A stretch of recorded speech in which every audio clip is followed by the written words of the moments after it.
Let's face it, almost a year into Amorim's tenure at United, we can see that certain things in the system aren't working. And by system, I don't mean 3-4-3, I mean the setup of how he plays in this 3-4-3. It just simply doesn't work with our midfielders bombing forward, leaving gaps in the midfield, and then our centre backs not covering that gap. It's all a systematic issue. But what are three systems that could potentially replace what he's doing right now to make us play a little bit better? So, number one, we still stick with the 3-4-3 that Amorim wants to play, but we add a little tactical tweak in there. So, at left wing back, first of all, we play Bruno Fernandes instead of Patrick Dogu.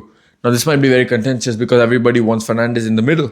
Everybody wants to play him either in the pivot. Everybody wants to play him at cam otherwise. So, what I'm going to say is, look at what Bruno Fernandes brings to you. If you really want to fit Fernandes, I think this is the only way you can fit him in the team. Because Fernandes is all on engine, right? We know he's probably one of the hardest runners in the team. We don't debate that.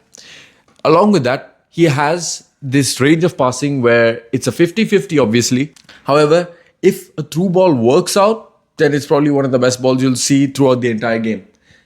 But there's also the point of he loves to put a cross in, he loves to rush a pass. Exactly what you need from a wing back. So you have energy covered, you have passing range covered, and then you have overlapping runs. Now, what do we all know that Bruno loves to do? There's one thing he loves to do, and that is just run beyond the striker, that is just run beyond the players right next to him.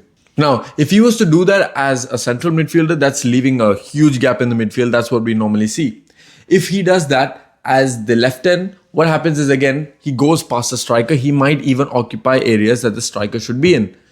So what if we put him at left wing back, where Amorim assumes that his left wing back and right wing back should actually be an attacking force that kind of inverts to cause a problem. And also Bruno Fernandes is right-footed. So for all these reasons, put Bruno Fernandes at left wing back. And in the middle, Casemiro and Maino. Simple reason, we want to control the midfield. So with Ugarte, you might get energy, but in a midfield pivot, in a midfield two, we're not getting the control that we would with Casemiro and Maino. Because yes, Casemiro still lost legs, but you put a Maino who is technically defensively better and better at passing, better at progressing the ball than Ugarte. Suddenly you see Casemiro is a bit more calm than he would be otherwise. Especially with Fernandes covering that left wing back spot, where you don't have to cover for Dogo as much because Fernandes is doing the up and down dog work. Now, you have Casemiro who can just sit in the middle, dictate play from there, and Maino on the other side who's progressing the play. And then the rest of the team pretty much picks itself. Right wing back Ahmad, then you have Cunha, Mbomo, and Sheshko up front. And in the defense, Lisandro Martinez when he's fit, who covers essentially in the midfield. So any gaps that we leave, with Casemiro or Maino bombing forward, you see Lisandro Martinez slotting in, and then you have De Ligt and Euro pretty much marshalling that defense for you. And then Bruno Fernandes coming back. Ahmad, well, we know that it's not a good idea to really call Ahmad back in defense. So you can almost indirectly call it Casemiro in a back three and Bruno covering all around the pitch, because as a wing back, we don't know how to play wing backs. And the best way to make it work is with a runner, with somebody who can just do everything. That's Bruno Fernandes. Now, number two, we switch up formation completely to a 4-3-3. So in this system, it's all about not letting the other team have more possession, more control over the midfield. So we have a 4-3-3, standard midfield, standard formation. We've seen this with so many successful teams before. And this is what probably works best with the players that we have right now. What we're doing essentially in the midfield is we have Casemiro, Ugarte, and Maino. So we're dropping Fernandes completely in the system simply because we want that defensive solidarity, and Maino is going to be the creator. We let Casemiro and Ugarte both pretty much complement each other. However, it's Ugarte who will be sitting in defensive midfield, and it'll be Casemiro and Maino as CMs. So what this is going to mean is that we have two central midfielders, no attacking midfielder, none at all.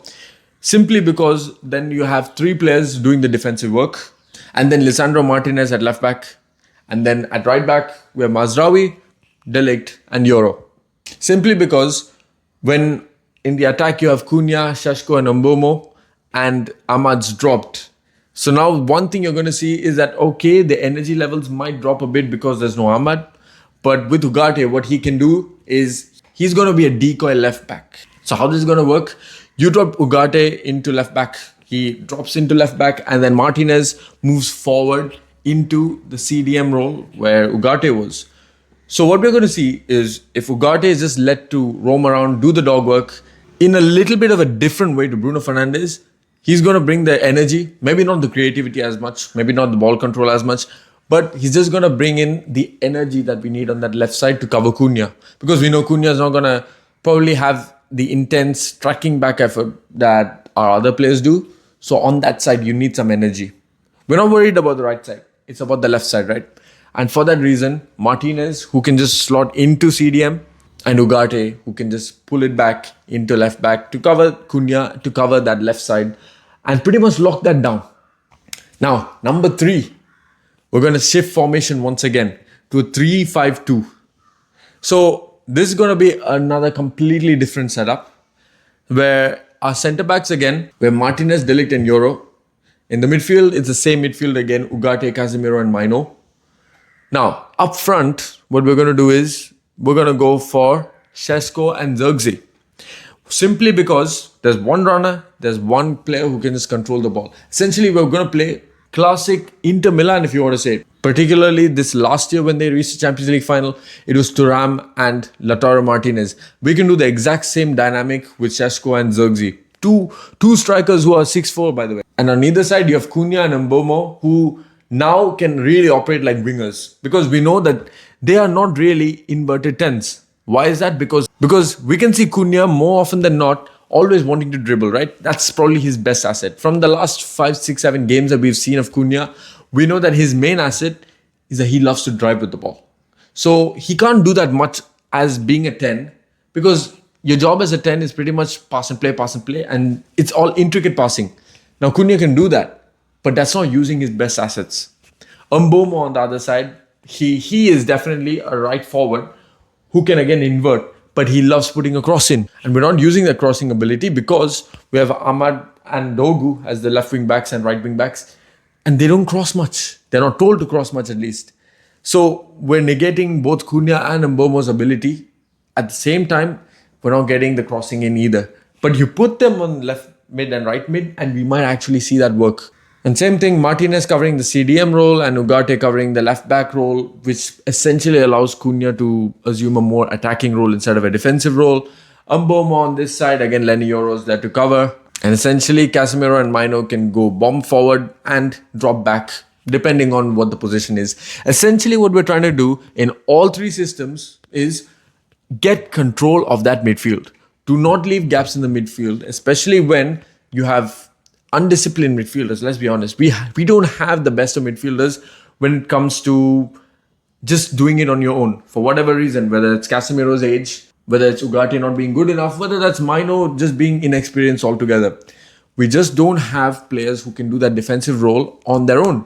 But you put more midfield numbers and suddenly we might see that we start controlling games better. Then suddenly we can play much better. And what do you guys think? Comment that all down below. What's your favorite system? What's your favorite formation? What do you think we need to change to pretty much see this win rate go up by a lot more a year on from when Ruben Amorim signed? So comment that all down below and I'll see you all in the next one.